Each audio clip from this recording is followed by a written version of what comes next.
The gleaming halls of the Pacific Business Summit buzzed with Asia's elite entrepreneurs and investors.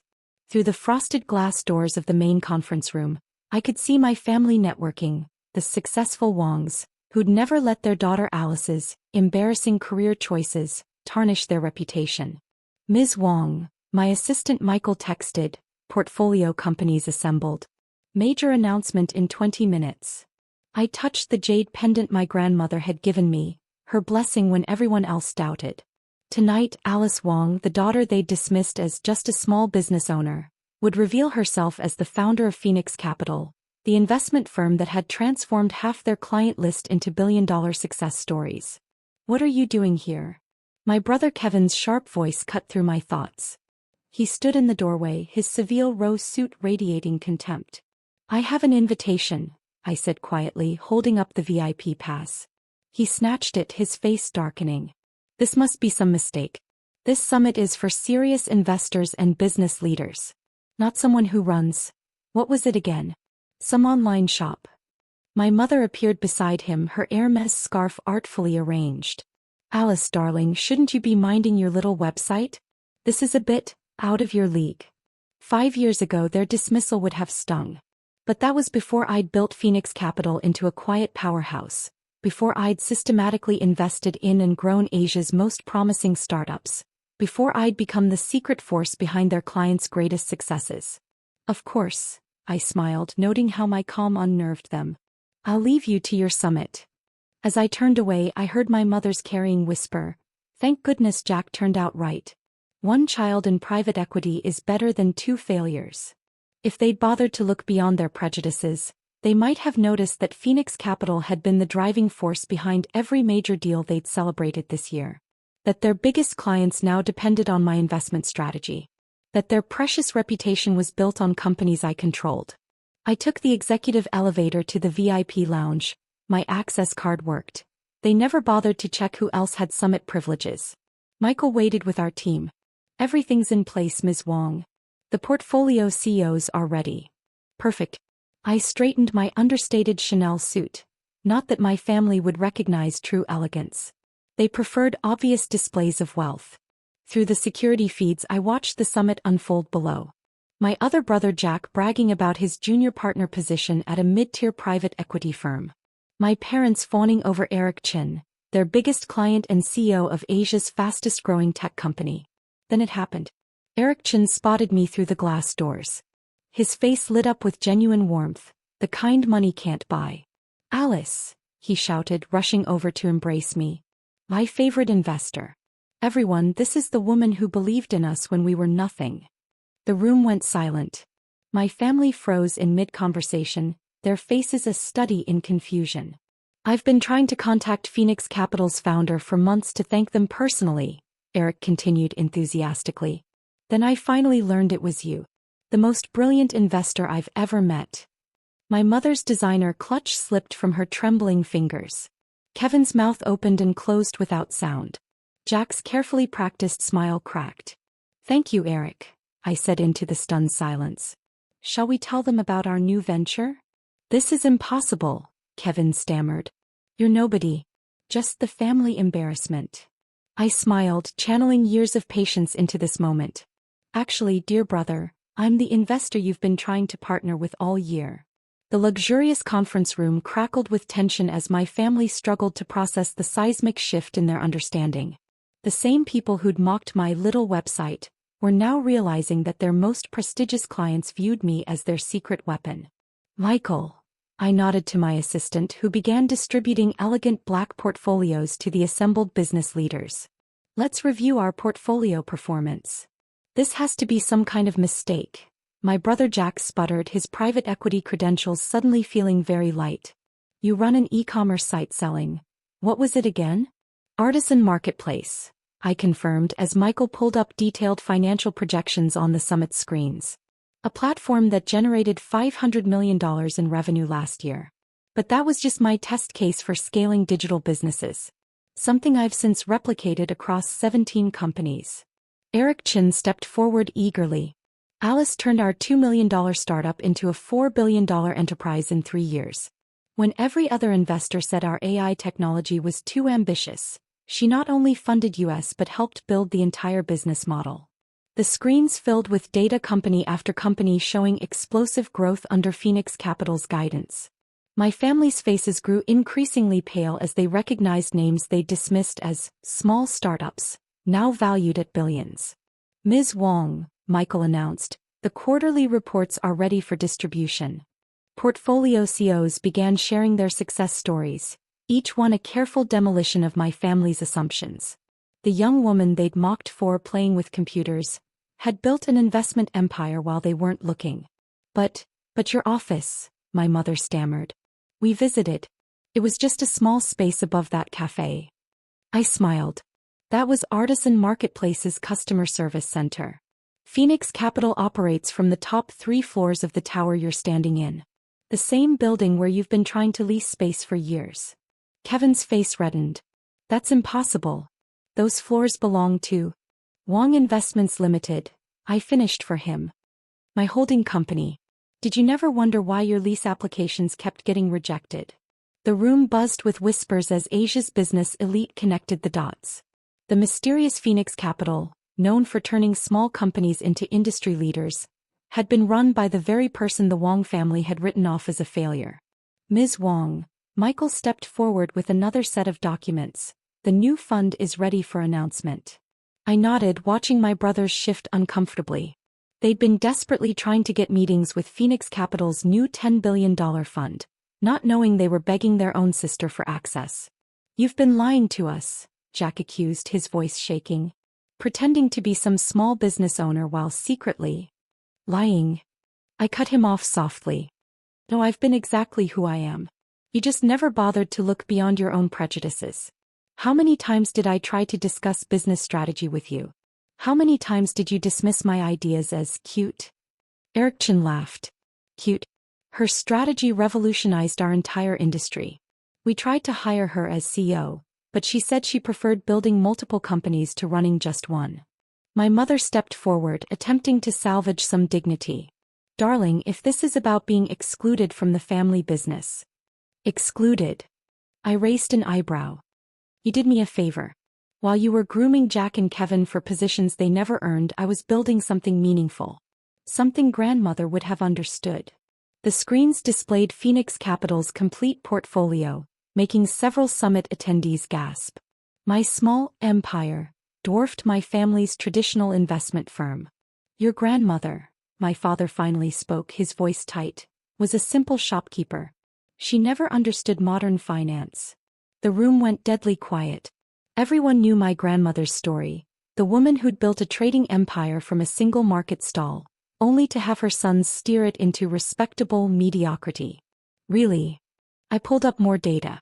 Her simple trading company delivered 40% annual returns. Your modern approach, barely keeping up with inflation. The only thing growing is your overhead. Michael handed me another set of documents, term sheets for our latest investments. These are the companies we're backing next quarter. The same ones you rejected as too risky last month. Kevin grabbed one of the term sheets, his face showing recognition. The quantum computing startup? But their valuation will triple after our announcement tomorrow, I finished. Just like the last 6 deals you passed on that are now unicorns. The assembled CEOs nodded knowingly.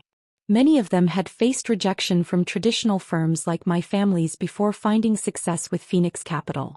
This is about revenge, Jack declared. Because we never took you seriously. No, Eric Chin interrupted. This is about vision. Alice saw opportunities you were too proud to recognize. She built success while you were busy protecting your image.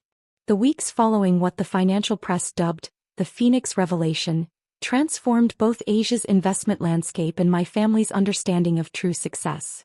Phoenix Capital's headquarters, once deliberately hidden from my family's view, now openly displayed its influence across the region's most innovative companies.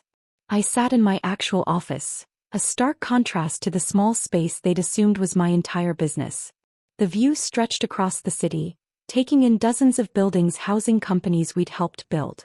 The only personal touch was my grandmother's old ledger, displayed in a simple glass case, a reminder of where real business acumen came from. Ms. Wong, Michael entered with his characteristic efficiency. The fund performance reports are ready. And Jack is here again. Third time this week, I noted, reviewing data showing our portfolio company's combined value had exceeded $100 billion.